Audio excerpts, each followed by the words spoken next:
City Council meeting on Tuesday, March 17th. Happy St. Patrick's Day to everybody. To order, will you please stand to say the Pledge of Allegiance with us?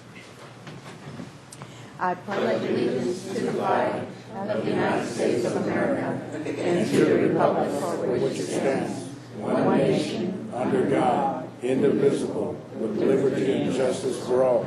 Call the roll.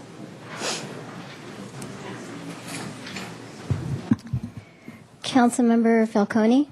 Here. Francisco, absent. Horton. Here. House. Here. Schneider. Here. Williams. Mayor Bloom. Here.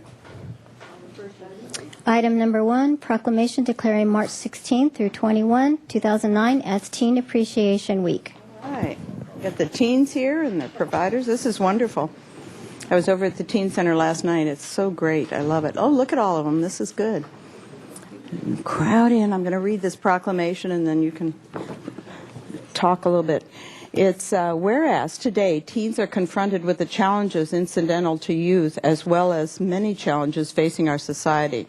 In spite of these challenges, Santa Barbara is filled with teens who are setting a positive example and who are making invaluable contributions to our community and our society with their remarkable talents, energies, and voluntary services.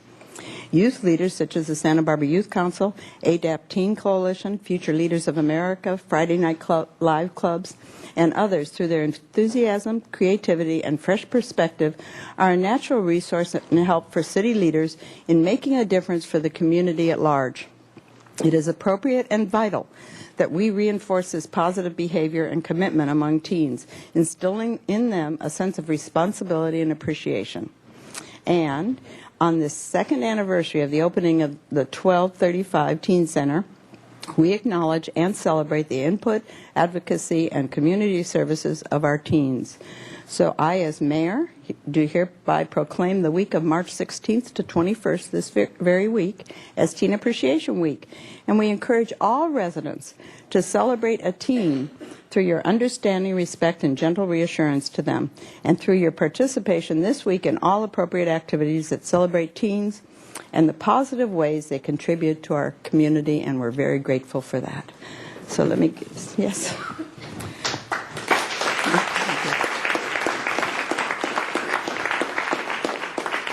Madam Mayor, thank you, members of the council. Just by way of introduction to the others, I mentioned this publicly just recently, but it bears repeating, and it's an old African proverb that says that where you will sit as an adult shows where you stood as a youth. And before you now, and right now in some of the high schools and in the classes, are many teens in the city of Santa Barbara that are really standing for what is right. And we really are very appreciative that the city council is recognizing them, as well as their supporters that by way of various different youth agencies in this community that are really reaching out and helping these youth to develop.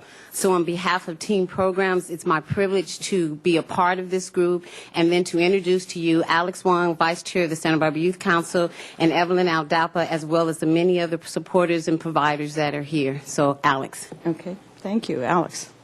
Thank you, Mayor Bloom and members of the City Council. I'm Alex Huang, the Vice Chair of Santa Barbara Youth Council, and on behalf of Youth Council, we want to thank you for recognizing the positive contributions that teens make in our community and in our world. This week, we share this honor with other teens and other teen groups that endeavor to change our community in a positive way. So once again, on behalf of all teens, thank you very much. Thank you. Evelyn? Mayor Bloom and members of the City Council, my name is Evelyn Aldapa, and I am Secretary for the Youth Council and a member of ADAP Teen Coalition. We want to thank you for recognizing the work we have done, such as trying to make sure that teens make responsible decisions as it relates to alcohol and drugs.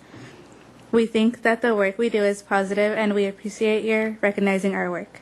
We want to encourage everyone, teens and adults, to come out to ADAP and create as you speak out on drugs, alcohol, and tobacco on April 16th at the Carrillo Pavilion Arts Center.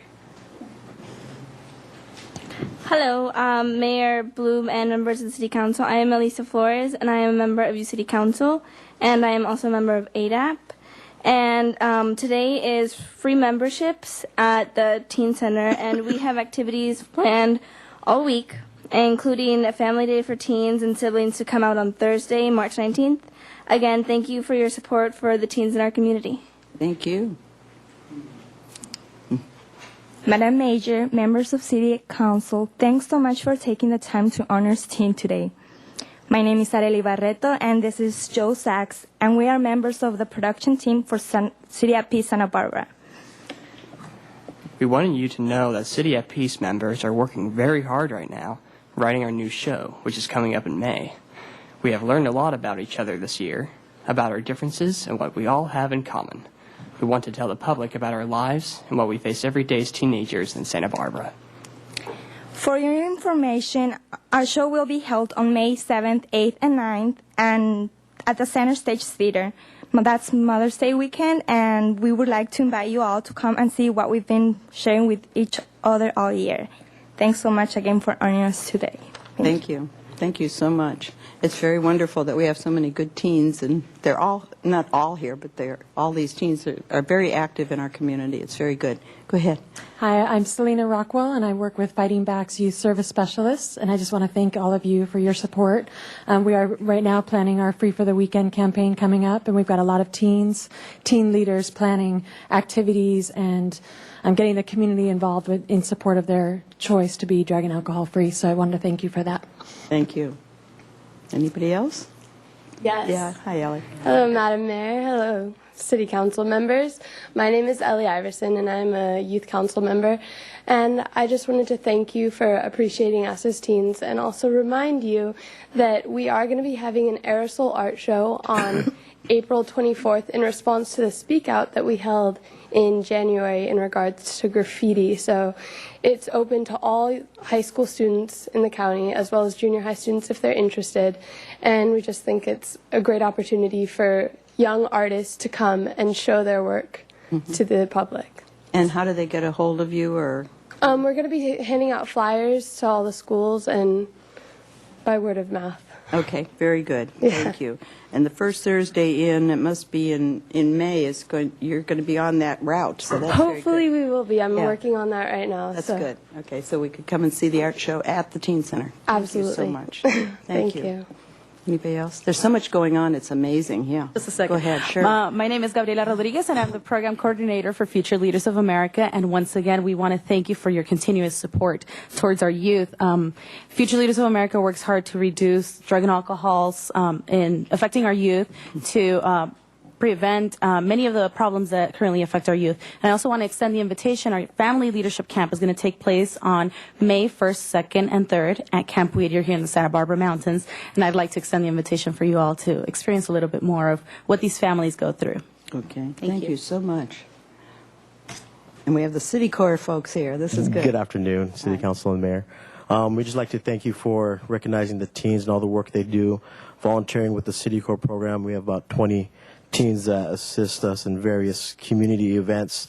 They have a wonderful time. They'd rather be in school, though, today than be here. They love learning.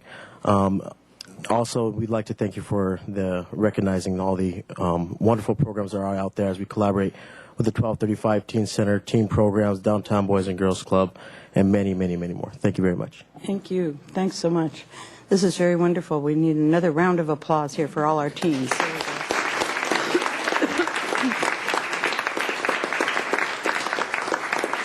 And this afternoon at 5:30? Is that what it is? Cut the cake? 5 o'clock. Okay, we don't want to be late, so we'll be there to cut the cake at the Teen Center. Congratulations on your second anniversary. It's good. Thanks. Thank you. Thank you. Are there changes to the agenda? Yes, there's one, Madam Mayor. Item number 11 is going to be continued to a later date. Okay, can I have a motion to that effect? Continue item 11. Okay. Okay. All those in favor, please say aye. Aye. Aye. Opposed? Thank you. Public comment. We have a number of people who'd like to speak. One more. There we go. Starting with Ruth Wilson.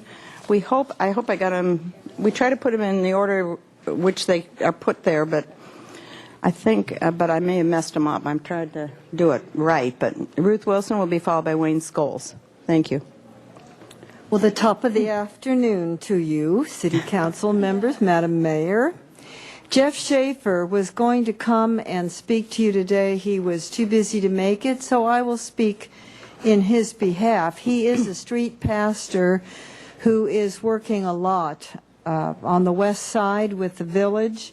He is now managing that for the Turner Foundation.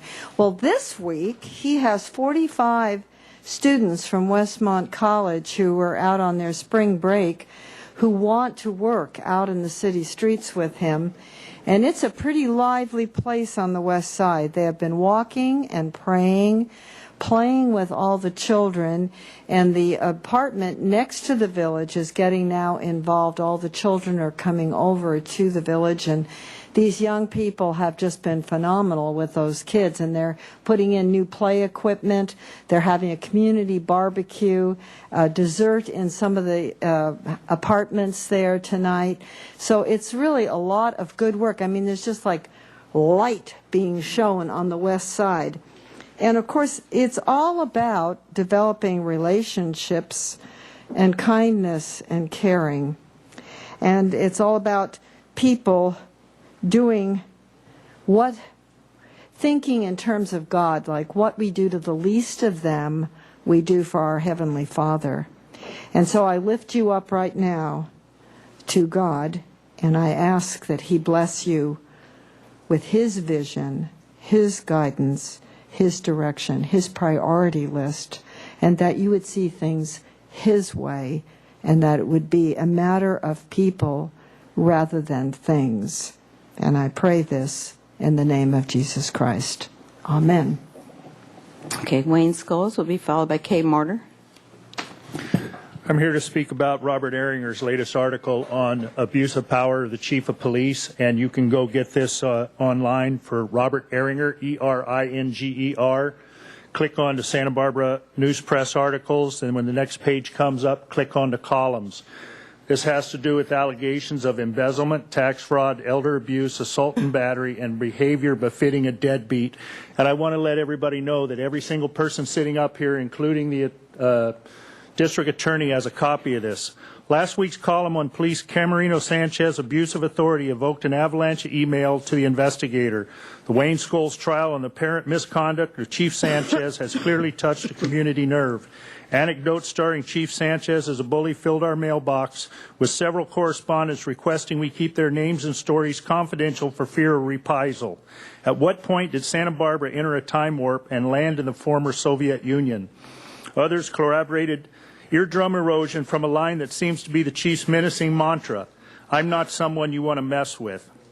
Chief Sanchez also reportedly yelled, "Get the F out of my city," to his elderly father-in-law, Danny Gonzalez, after coming up from behind and pushing the 77-year-old at a Santa Barbara rehabilitation center to which Mr. Gonzalez had traveled from Los Angeles to visit his ailing wife, Amita.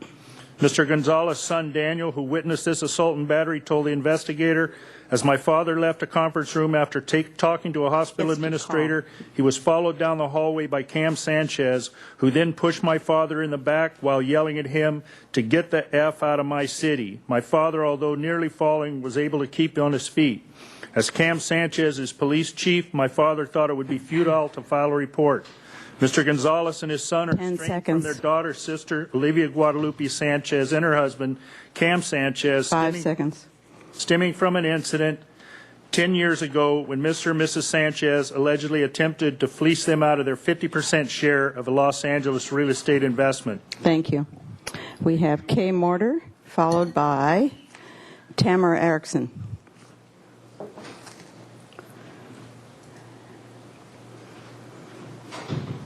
Good afternoon, Madam Mayor and council members. I'm Kay Mortar. I'm the general manager of the Holiday Inn Express in Santa Barbara. I've spoken many times about the problems that the hotel experiences because of the bars in the 400, 500, and 600 blocks of State Street. Currently, there are 33 liquor licenses and 12 nightclub permits in those blocks. The current nightlife enforcement team in the area, as I understand it, 1 person. On Saturday night, Santa Barbara had a melee outside 3 clubs in the 500 block.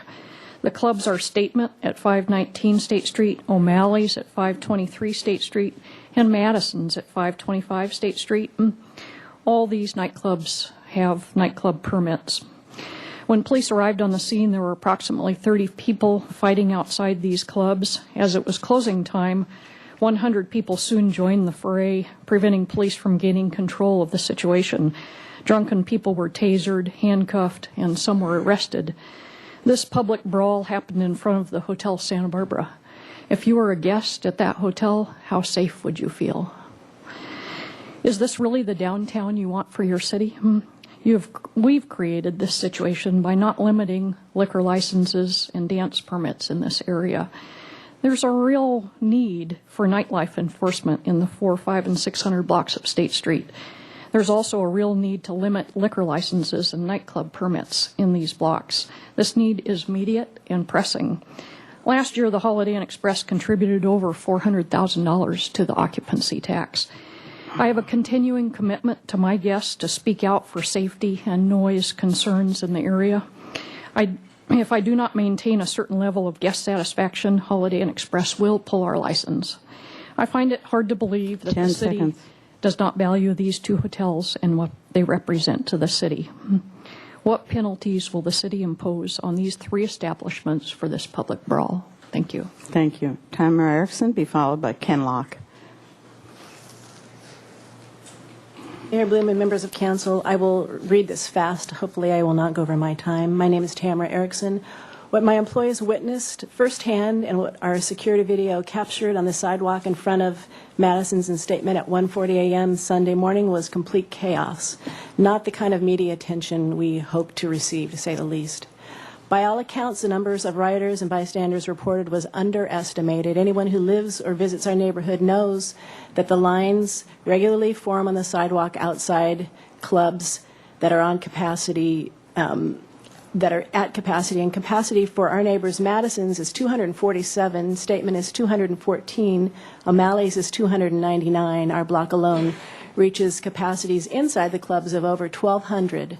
Clubs are regularly at capacity, and the capacity you have approved within 2 blocks of this recent riot is over 4,700 patrons.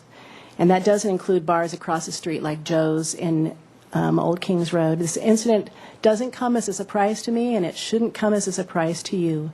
At every turn, we have asked you to reduce the concentration of nightclub permits and liquor licenses in our neighborhood. Your own Fire and Police Commission denied a dance permit to Madison's a few months ago, but you reversed their decision. I urge you to ask your police chief and his staff to stop recommending the approval of dance permits in our area. I urge you to use your fire and police commissioners to independently review the 18 clubs in our area and to recommend a way to have the clubs share in the cost of policing themselves and their impacts to our neighborhood, which this year and last year and the year before were nearly $500,000. According to the ABC, other cities like Ventura and Oxnard require those with liquor licenses to go through a CUP process and pay fees to directly defray the cost of additional policing. Why doesn't Santa Barbara do this? Census Tract 9 is supposed to have 6 liquor licenses. We have 128. Thank you. Thank you, Ken Locke, followed by Lazarus.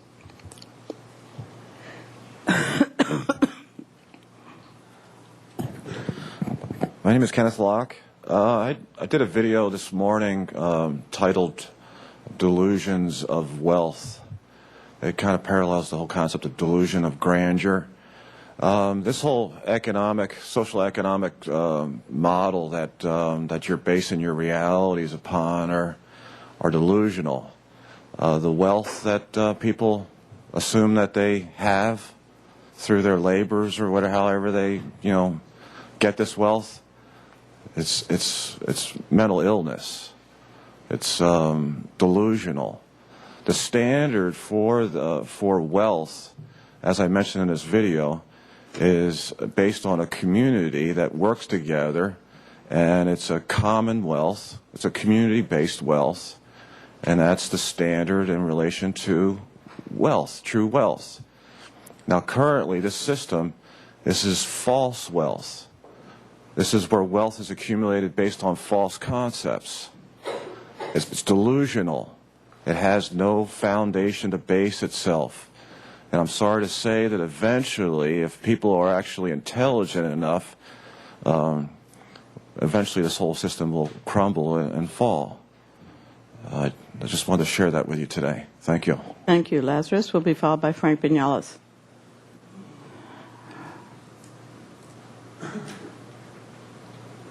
Good afternoon, Madam Mayor. Ladies and gentlemen of the City Council, I just kind of thought I'd go over just exactly who Lazarus is. So I'm going to read this for you. Oh, if Lazarus the beggar had been sent back as the rich man did request, to warn the rich brothers of what they lacked, though they thought they were the best, would they have received his instruction with their ears hearing, turning theirself from destruction, or would they have been steering him back to the dogs to deny him bread while making theirself fat?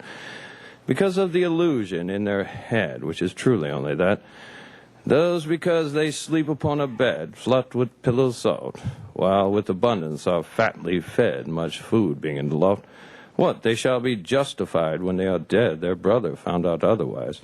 Righteous ones perish of one has been said, who was indeed quite wise, to escape the troubles which lie ahead, no one account of taking. Though pain and suffering they have known, sitting at the gate begging the way to life, they have been shown a straight, difficult path. So vanity of ego they leave alone, for they would only bring about wrath. Lazarus, were he still around at the gate, being full of sores, would not even have the help of the hound, though there still are scores. He would die in poverty all alone, the dogs content with his portion, for even a dog you have to own because of people's greedy, selfish distortion. And, with that, I'd just like to tell you, when we're talking about all these homeless people who have died, you have a whole different outlook on things knowing that you might be next. So you've never looked at it from that perspective. Maybe you should hire a consultant who has. I'm open for the job. Thank you. Thank you. Frank Vinales will be followed by Kate Smith. Honorable Mayor and City Council members, thank you for the opportunity to address you. I want to convey to you that the only reason that I'm here today is to give my 100% support to our Chief of Police, Camarino Sanchez. Not because he's a Latino, but because he is trustworthy, he's just, and he's very honest. I have had the honor of working with him on the Citizens Community Advisory Board, the South Coast Gang Task Force, and as a member of the Board of Directors of Zona Seca. The greatest positive impression he made on me was when he called me and asked me to organize a luncheon for 20 hardcore high-risk youth, and that he would foot the bill for it. He then went further on and convinced members of the Hispanic Chamber of Commerce to invite these same individuals to their annual dinner and recognize them for having the desire to make a positive change in their lives. Cam has become a good friend of mine and has made a very positive difference in my life. I believe he has made a positive difference for our city also. Thank you. Thank you. Kate Smith will be followed by Richard Robinson.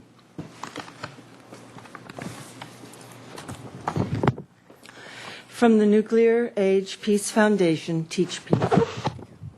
In only the past quarter century, at least 6 brutal regimes have been overthrown by people who had no weapons of steel, but only what Einstein called weapons of spirit. Please visit sbschooltalk.com, where the community is mobilizing in spirit online. The mission is to expose school corruption and reform education at the same time as we promote a restoration of justice in Santa Barbara.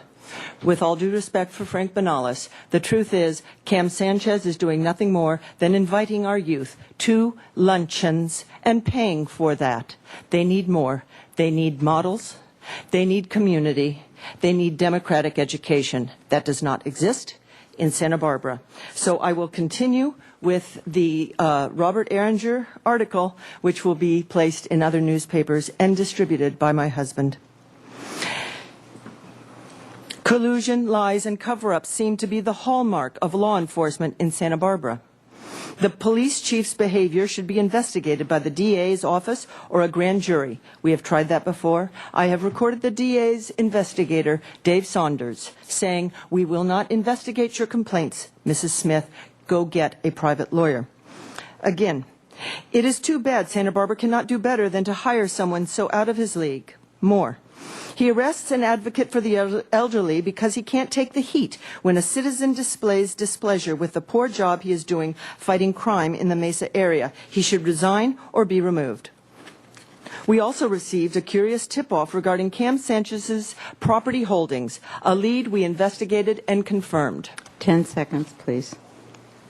I will continue my discussions every week until I can synapse this community and this society to awareness. Thank you. Thank you. Richard Robinson, followed by the last speaker, Alejandra Gutierrez.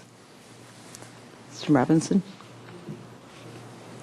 Honorable Mayor, members, Richard Robinson, neighborhood organizer, establishing a neighborhood watch on the west side of town.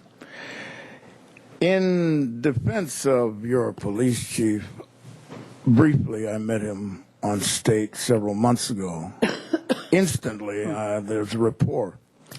But if we think in terms of family really being a problem, particularly for those attempting to gain individuation, I had to literally leave a quarter of a century ago my family in order to avoid the members of my family who would break the law. But that's neither here nor there.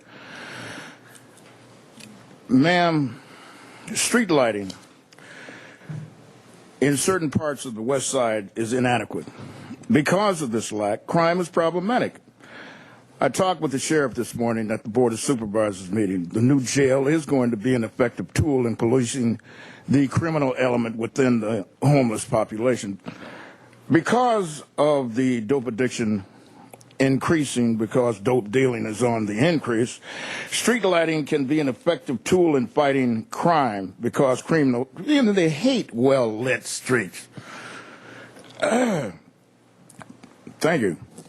Thank you. Alejandro Gutierrez will be the last speaker.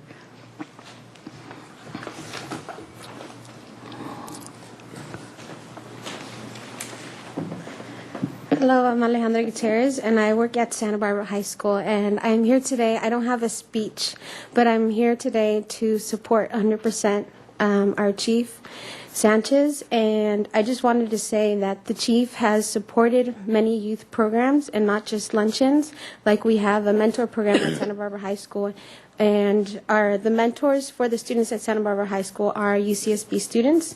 I worked with the chief in the summer pilot program. I was one of the case manager working with 32 gang-affiliated youth. We worked on a mural project that is now displayed at Franklin. And I have 2 high school students that have been inspired, just like me, from Mr. Sanchez. He's a great role model in our community. I was born and raised in Santa Barbara, and the day he got hired, he really inspired me to further on my education. I'm now getting my master's, and I want to get my PhD, but I'm going to let my 2 students talk. Thank you. Hi, I am Viridiana Lopez, and I'm here to support the chief, and I am thankful that he supported the mentor program and the summer pilot program, and I am here to support him. Thank you. Isidro Rodriguez. I also want to say that Chief Cam Sanchez also inspired me in a way that coming from a community where I'm from, you see a lot of the gang violence, and he inspired me to not fall into that and to do something better with my life. And he talked to me, and he told me that if I put my mind to anything, I can basically succeed and do anything I can with my life. And I just want to say that he doesn't deserve what's happening to him right now. He's a good person, and I think he deserves better than what's happening now. Thank you. Thank you very much. Okay, we have no more speakers. Consent calendar. Brenda, will you read the items by title only? Item number 3, introduction of ordinance for lease agreement with MAG Aviation Fuel for a self-service fueling operation, including recommendation B, that council introduce and subsequently adopt by reading of title only an ordinance of the council of the city of Santa Barbara approving contingent on approval of a zoning change, a 5-year lease agreement with 1 5-year option with MAG Aviation Fuel, a partnership for operation of a self-service fueling operation at 1600 Cook Place at the Santa Barbara Airport, commencing upon construction of the facility. And item number 4, resolution authorizing submission of a grant application for stimulus funds for wastewater. Recommendation that council adopt by reading of title only a resolution of the council of the city of Santa Barbara authorizing the city administrator to submit a financial assistance grant application to the State of California Water Resources Control Board for the planning, design, and construction of FOG Resources Control Board, FOG and food waste biofuel conversion and headwork screening projects at El Estero. Okay, thank you very much. I was reading by title only without objection. We'll waive for the reading. Does anybody have anything they want to take off the consent calendar? Okay, then we're ready for a motion. Oh, I didn't want to vote separately, but I did want to put some public attention to item number 4, because this is another one of our series of alternative energy projects. This essentially would help us convert wastewater to fuel, and I think that's an important thing for us to do for our environment and for saving of finances. So I wanted to point that one out. Okay, thank you. And item 4 is just to submit an application for a grant, but thank you so much. You're right. Okay, anybody else? So I'll move the consent calendar. Second. Okay, there's a motion and a second. All those in favor, please say aye. Aye. Aye. Opposed? Thank you. Okay, report from the Finance Committee, Mr. Horton. Yes, Madam Mayor, the Finance Committee. Excuse me. Thank you. The Finance Committee met today at noon, and we had a continuation discussion of the city's reserve policies, put in the context of the report from the Infrastructure Financing Task Force. This was our second meeting, and I suspect we'll have a few more before we're ready to come back to council with recommendations, but we're making good progress, and I think it's a very important topic to address and one that's very timely in view of the financial circumstances facing us all. Right. Okay, thank you very much. Item number 8. Item number 8, introduction of ordinances for memorandum of understandings and salary plans for TAP unit, hourly unit, supervisors unit, and unrepresented managers for fiscal year 2009 through fiscal year 2011. Recommendation that Council A ratify the memorandum of understanding between the city and the Service Employees International Union, Local 620, airport and harbor patrol officers and treatment plants bargaining units for the period of October 1, 2008 through September 30, 2010 by introduction and subsequent adoption of, by reading of title only, an ordinance of the Council of the City of Santa Barbara adopting the memorandum of understanding between the City of Santa Barbara and patrol officers and treatment plants bargaining units. B, ratify the memorandum of understanding between the City and Service Employees International Union, Local 620, hourly employees bargaining unit for the period of November 1, 2008 through December 31, 2010 by introduction and subsequent adoption of, by reading of title only, an ordinance of the Council of the City of Santa Barbara adopting a memorandum of understanding between the City of Santa Barbara and the hourly employees bargaining unit. C, ratify the memorandum of understanding between the City of Santa Barbara City Supervisory Employees Bargaining Unit for the period of January 10, 2009 through January 9, 2011 by introduction and subsequent adoption of, by reading of title only, an ordinance of the Council of the City of Santa Barbara adopting the memorandum of understanding between the City of Santa Barbara and the Santa Barbara City Supervisory Employees Bargaining Unit. And D, introduce and subsequently adopt by reading of title only an ordinance of the Council of the City of Santa Barbara setting forth and approving a salary plan for unrepresented managers and professional attorneys for the period of July 1, 2008 through December 31, 2010, and a salary plan for sworn fire managers and unrepresented sworn police managers for the period of July 1, 2008 through June 30, 2010. Okay, thank you very much. Ms. Schmidt, go ahead. Thank you, Madam Mayor. Schmidt, the Employee Relations Manager, and I'm here today to present several new labor agreements that were reached in accordance with the Council's parameters and after consultation with our various bargaining units and groups. The first agreement is with our Treatment and Patrol bargaining unit, and this bargaining unit represents 107 employees, primarily in our water and wastewater divisions and in our airport and harbor patrol and park ranger functions. The agreement is for 2 years. We're also presenting an hourly employment agreement for our hourly employees, and that covers about 320 short hour and temporary employees. And the agreement with them is for 2 years and 2 months, and a 2-year agreement with our Supervisors Association covering about 84 first and second line supervisors. And finally, 2 salary plans with our management employees. The first is a 2.5-year agreement covering most of our management employees and professional attorneys. And the second is a 2-year agreement covering most of our unrepresented safety managers. So that would be for a total of 62 employees. And I'm not going to cover all of the details of the agreements individually. I'm going to sort of talk about them, the features of them, and the costs in aggregate. Your report details the specifics of each agreement. So some of the highlights include, of course, salary increases for our various units. For the Treatment and Patrol unit, they will be getting a 2.5% salary increase effective in April 2009 and a 1.5% salary increase in April 2010. Our hourly unit salaries are set as if they're in a regular classification, they're set at the low end of the regular classification salary, and if they are a hourly classification,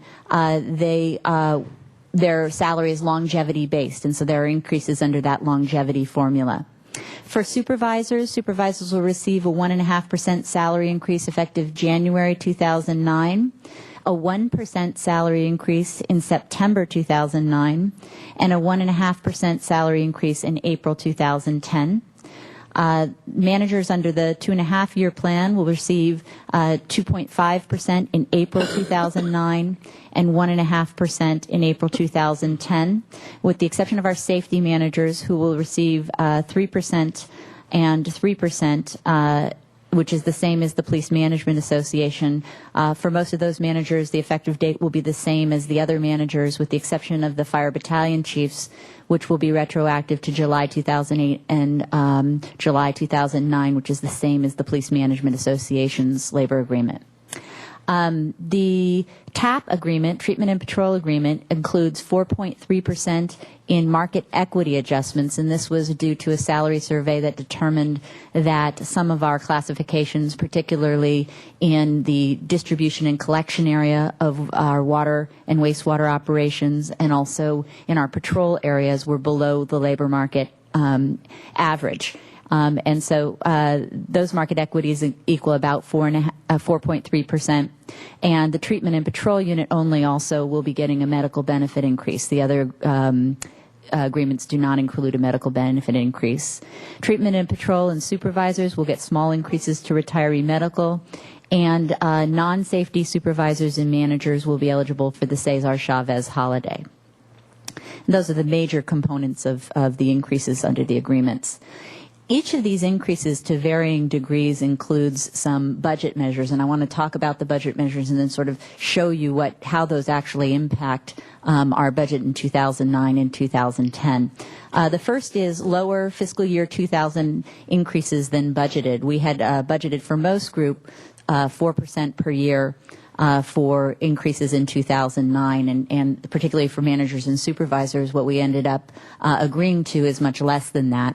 So there's some savings there in 2009 and 2010. We also have negotiated delays in the planned increase dates for each of the units.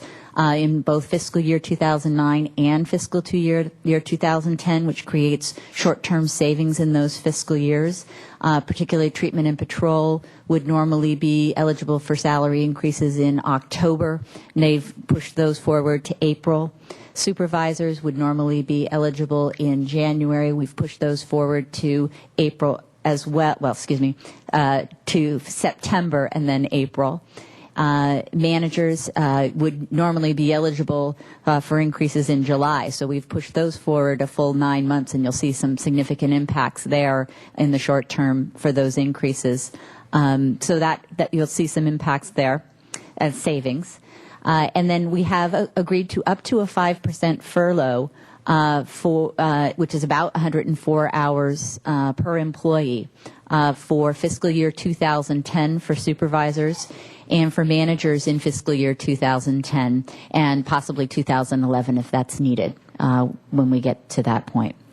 Finally, each of these associations have agreed to spend the vacation cash-out provision, which allows them to cash out excess vacation at the end of each year. For treatment and patrol, that'll be suspended in fiscal year 2010. For managers and supervisors in fiscal year 2010, and we have the ability to do it in fiscal year 2011 if that proves necessary. So those are some of the different budget mitigation measures in each of these agreements. So just to show you some of the impacts of that, for fiscal year 2009, we'd budgeted 4% for most groups. For treatment and patrol, it was in October 2008. For supervisors, it was in January 2009. And for managers, it was in July 2008. So at the very beginning of the fiscal year, those were scheduled to go into place. For fire managers, we had budgeted 3% in July 2008 and 2.5% in July 2009. In January 2009, which is the same as our sworn firefighters will be getting under their labor agreement. Pardon me.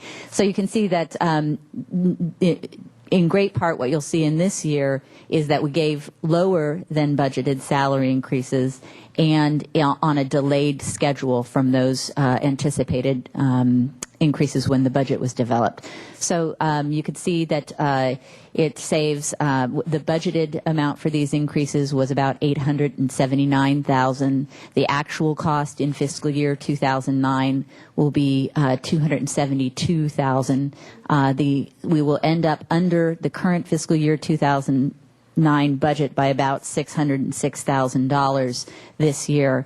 Of that, because most of that savings is from the managers and supervisors who tend to be heavily toward the general fund, most of that savings of $415,000 will accrue to the general fund. This next slide shows the difference between labor costs in 2010 versus current labor costs. So you can see that for 2010, for supervisors and managers, our labor costs will actually be lower than this year, and that's primarily due to the vacation cash-out suspension and, of course, the 5% furlough. The net labor costs from treatment and patrol and hourly will be above current labor costs, but as we saw before, not as high as we had budgeted in 2009. So the net costs below current labor costs is $21,000 for all of these agreements. Approximately $288,000 of that is from the general fund. So our labor costs for these groups will be about $288,000 lower than they are now in 2010. And again, that's the effect of some of those budget measures. Now, there are long-term costs associated with these agreements. These would be realized in fiscal year 2011 if we didn't extend furloughs and the vacation cash out that we have the ability to do in some of these agreements. Otherwise, it would be in 2012. The general fund costs, long-term costs, would be $690,000 about for the general fund, and then for other funds, $1.122 million. For a total of about $1.8 million ongoing long-term costs for these salary agreements. And that's all I have. I'd be happy to answer any questions you have. Okay, are there any questions from the City Council? Then we'll we have two speakers, Lanny Ebenstein, followed by Terry Tyler.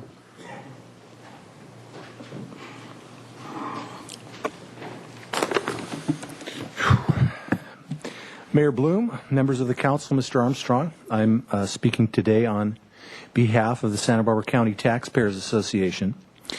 The association opposes the proposed salary increases and holiday benefit expansion before you today. This would create a 3.6-day work week in the city of Santa Barbara for typical employees with 11 years of employment with the city. Few bank presidents, physicians, attorneys, or other professionals in the community of whom I'm aware can retire at age 50 with a pension of as much as $100,000 per year for life, as some city employees are now able to do. Many city employees may retire by age 55 with a pension of $50,000 or more per year for life. The health plan has full benefit, including dental and vision. The number of personal leave days, bereavement days, sick leave days, holidays, and vacation days, and the flexible Friday work schedule are already unparalleled in the private sector. With the addition of the 10th holiday in the memoranda before you today, some city employees will have as many as 83 days per year, Monday through Friday, that they do not have to work at the city and yet be considered full-time. If a furlough program implemented for some employees in the contracts before you today became more widespread, as proposed, some city workers would not have to report to work on as many as 95 days per year, Monday through Friday, 19 weeks per year, and yet be considered full-time. The salary increases you are considering today would about match time lost on furloughs, so that the net real cash loss to city workers would be little to nothing. They would merely work 2 weeks less each year than they do now. If employees received a step or class increase, as many city employees do, their take-home pay would actually increase.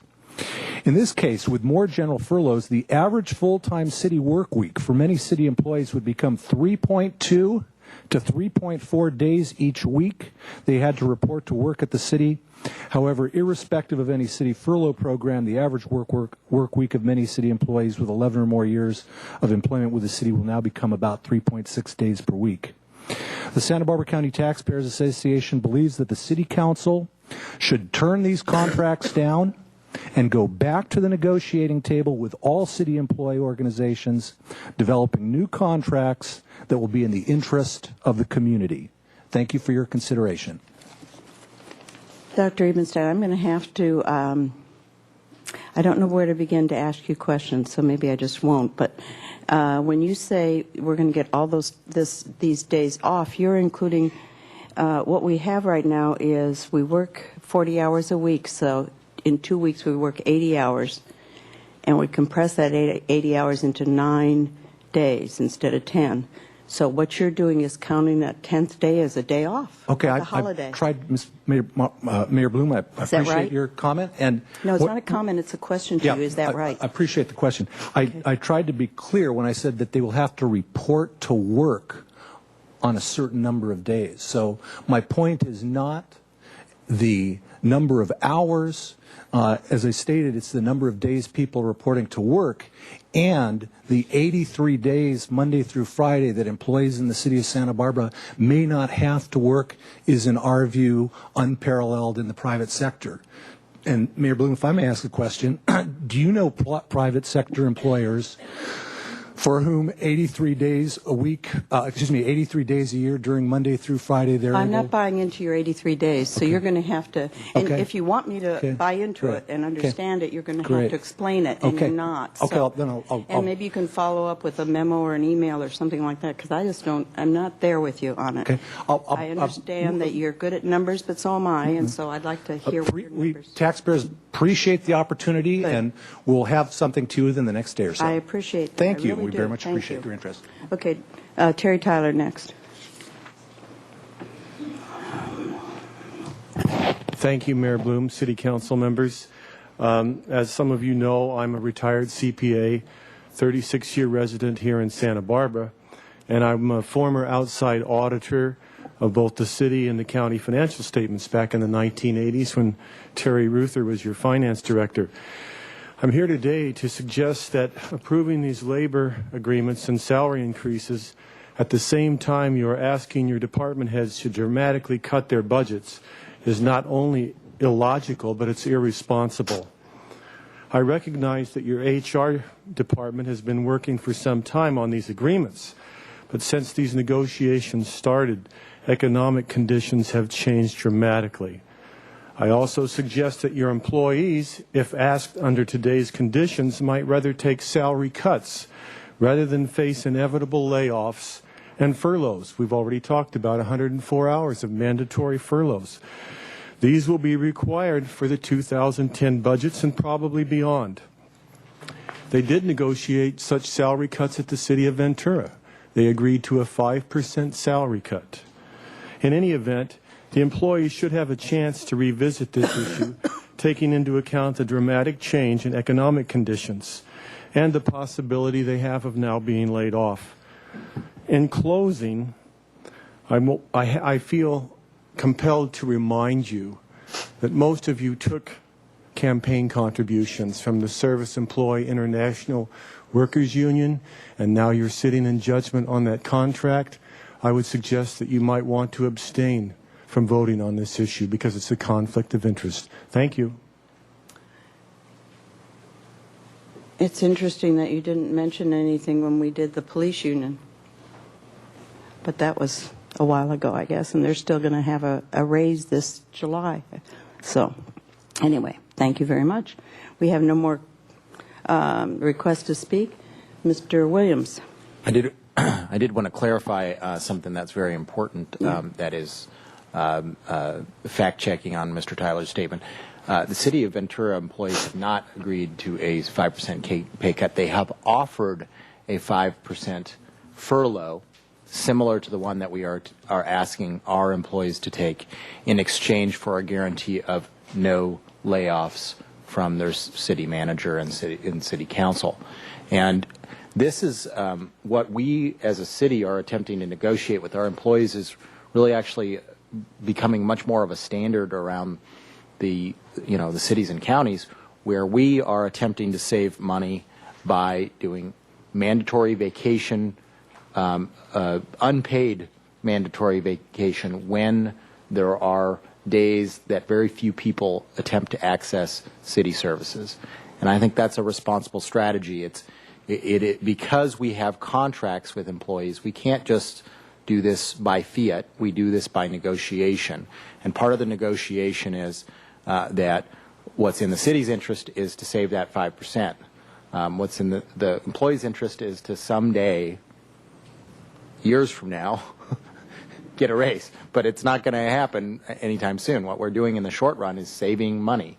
And if we can negotiate a 5% furlough with the general employees, which is not in this agreement, then we are going to save a lot more money than this from the general fund, and that is what we are attempting to do. Okay, thank you. Mr. Horton? I just wanted to make a couple of comments that are a little bit longer term and not so much related to the specific agreement in front of us. Any balanced budget has an income side and an expense side, and we have a pretty high degree of ability to control the expense side, but not so much on the revenue side. And some of the figures that are coming in from the finance department, one in particular that I noted last week was the transit occupancy tax figure was off to a greater percentage than I would have thought based on what I've been looking at for the last 6 months.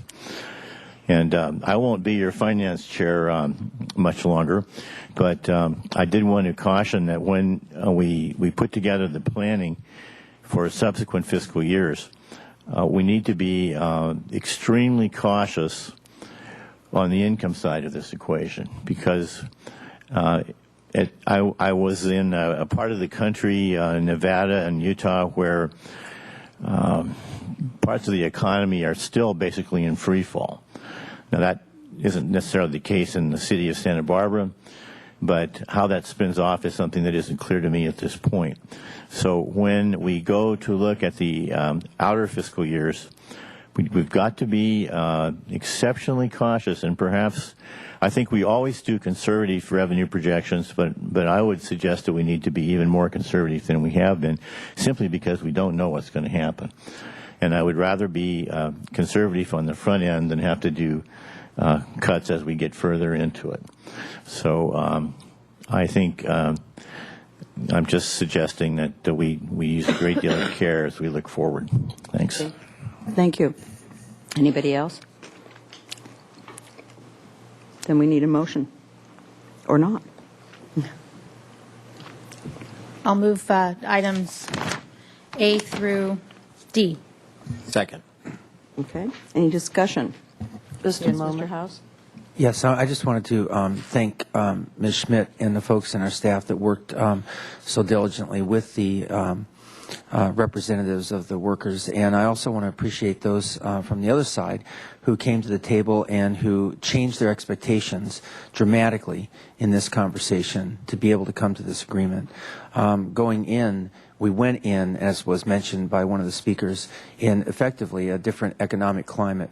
And as it shifted, you could see a dramatic shift from both perspectives, from both sides of the table, that brought this back into a sense of balance and scale that's appropriate to the circumstances. And I agree entirely with Mr. Horton, and we're going to really need to continue to keep the belt tight.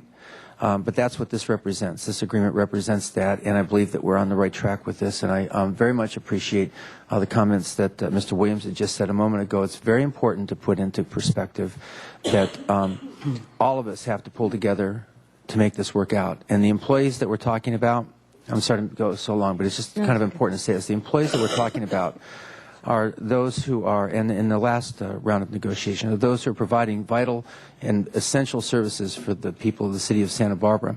And in many cases, they're generating revenue through this, for the city through their initiative and achieving grants and reaching out to bring in the kinds of both capital and programmatic income that we need. So we are working together on this, and that's really the bottom line of my statement. I support the motion because really this is, I think, a successful negotiation. Next time around, we're going to have to keep that spirit of working together and keep the belt really tight. Anyway, thank you. Thank you, Ms. Falcone. Yeah, just briefly, and not everyone took money from SEIU, by the way.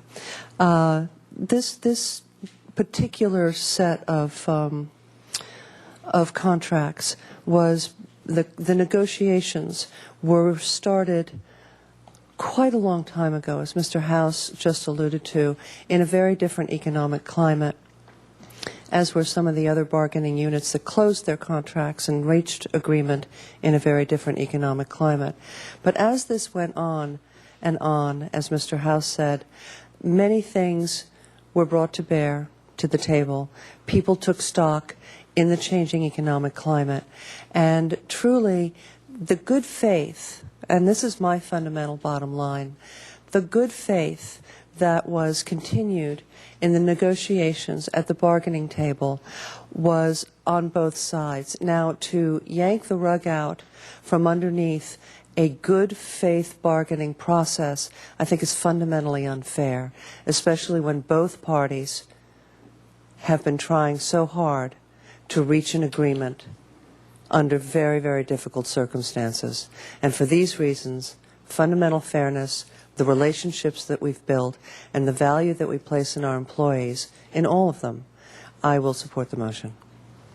Okay, we have a motion and a second. Anybody else? All those in favor, please say aye. Aye. Aye. Opposed? Thank you very much. We're on item 9. Item number 9, South Coast Gang Task Force Leadership Council, designation of City Council representative. Okay, Mr. Armstrong, Ms. Schmidt, Mr. Olson. I nominate Whoever the mayor. wants the microphone right now.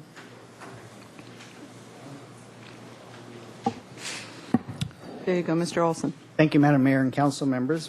As you know, we've been working for over a year now, carrying forward council direction to improve how we coordinate and work together with other government agencies and community-based organizations that are engaged in one way or another with issues associated with youth gang violence.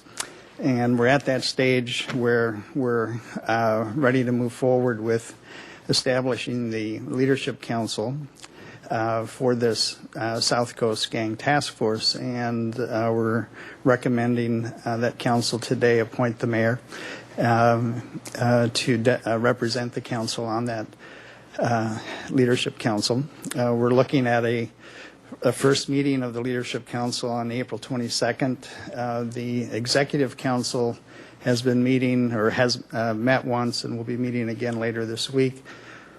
Things are moving along, and as you know, this whole effort really does require not just leadership from our elected officials, but the active engagement in the ongoing work with our kids, and the support from the various prevention and intervention efforts that are ongoing in our community.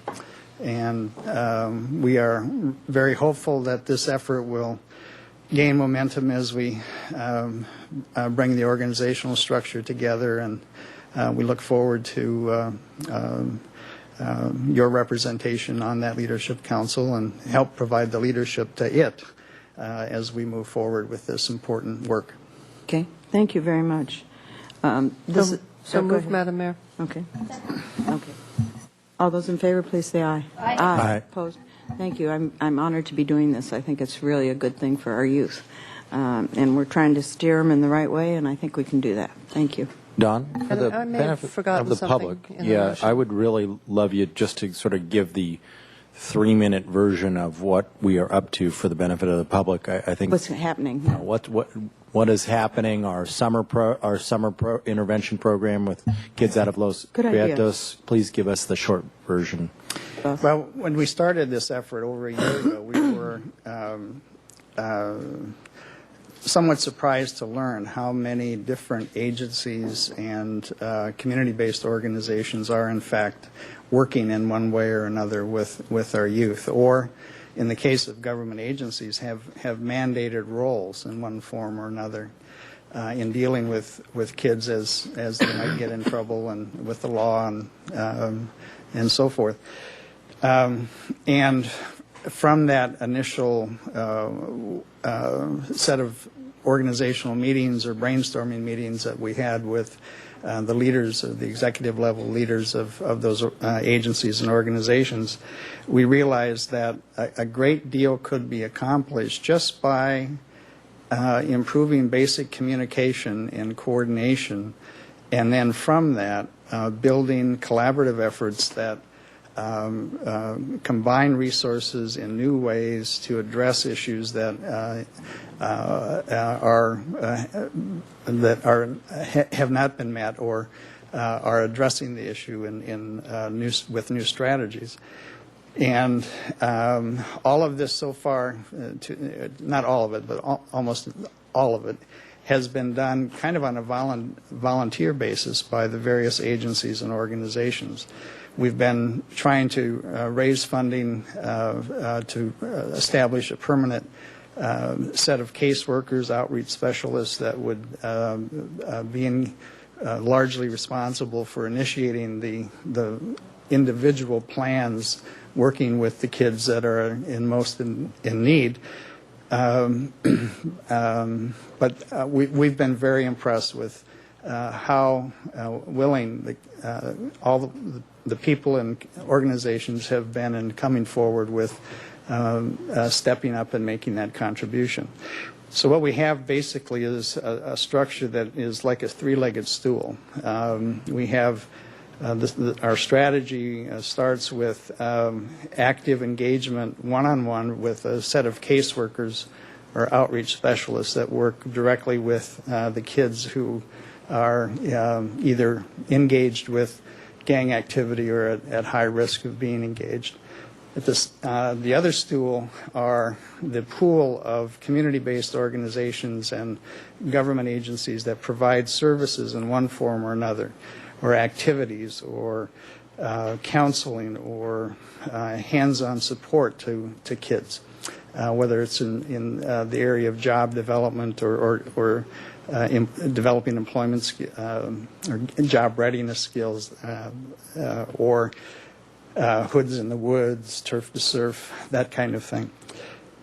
But the third leg of the stool is really the leadership, because the one kind of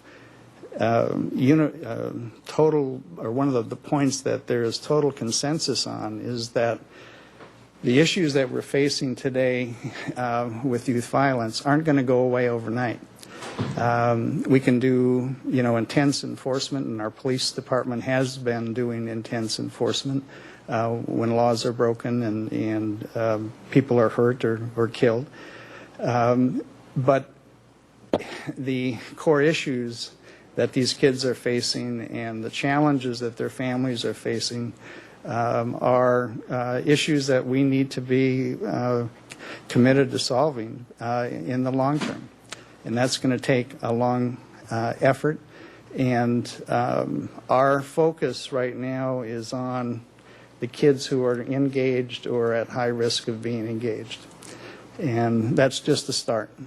But building on, and especially in this economic situation that we're in, where our local resources are being stressed out and tapped out, and even on the foundation front, we have to work with what we have, and that comes back to better communication, better coordination, and creative collaboration, and that's the challenge that we face, and we're very pleased with how people have stepped up and are committed to doing that. And in the end, it's our kids we're talking about, our community, our neighborhoods, our families, and do we really have that commitment? And I believe you all have helped us do that, and that's what this is all about. Well, thank you, Don, for working so hard on it. Yeah. And I just want to mention the phenomenal partnerships we've already been able to develop through this process with other governmental agencies, with the county, with probation, with the county schools, with our city schools, with a variety of nonprofits that are out there, everything, from Hoods to the Woods, and Turf to Surf, as well as the Fighting Back group, and I could go on with the nonprofits. And now we're trying to establish relationships with the funders to try and get additional funding. And the way that everybody has come together, and especially in a time of fiscal stress when everybody is really hurting right now, we've gotten phenomenal, support and people donating resources to us to submit for grant applications, and just, I think everybody realizes that the more we can cooperate and share resources, the better we can attack this issue. And and we're calling it the South Coast Gang Task Force because this isn't just a the city of Santa Barbara issue. This is a South Coast issue, and gang members cross city limits all the time, and we've gotten great support already from the city of Carpinteria. Has already said they're going to be involved. The city of Goleta, as you know, the elected officials from Goleta have been involved. The members of the Board of Supervisors are ready to be involved. And I think, we're trying to create a model. Resources will go up and down, but to create a model where folks cooperate, they communicate on a regular basis,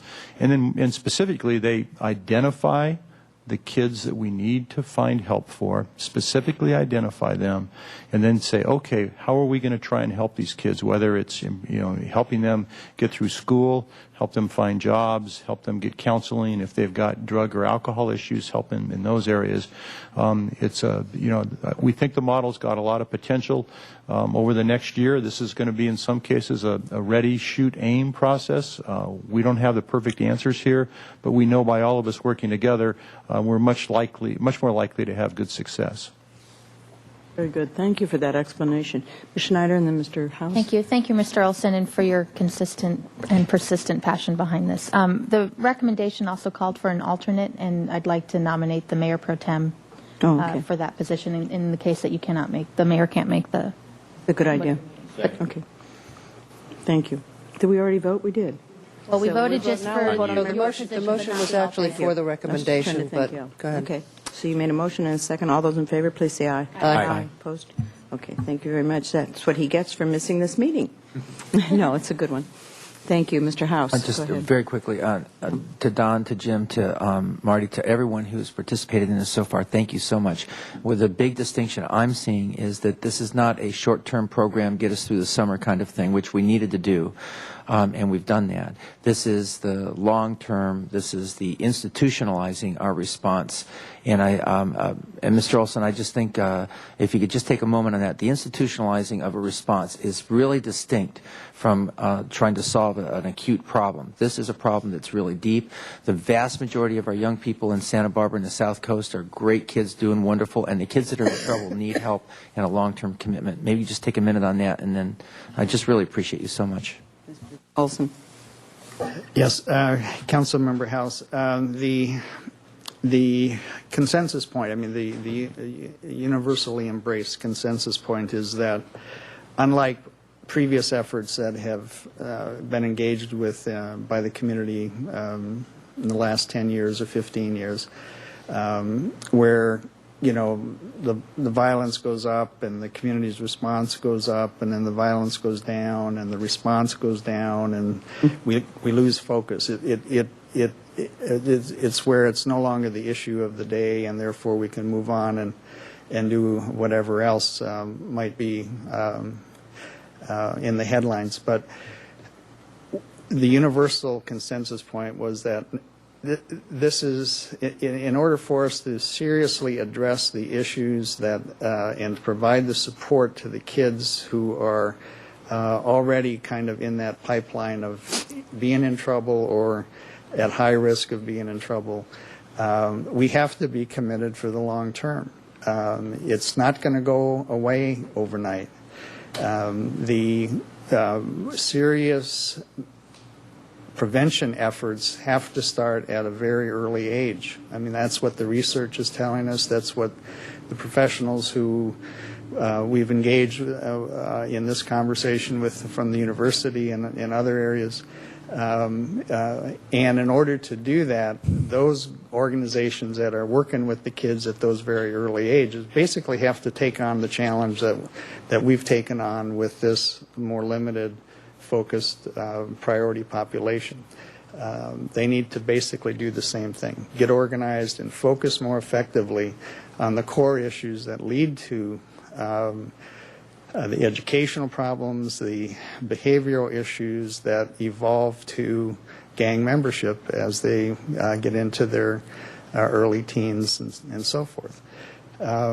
So until that happens, we're going to continue to see some number, and we need to be committed to working with the kids who are in trouble and who are at high risk to help them find paths away from it, to stop the violence, to help work with their families so that there's a better support structure with their families, and also with their siblings, so that the same kinds of patterns don't materialize just due to lack of attention.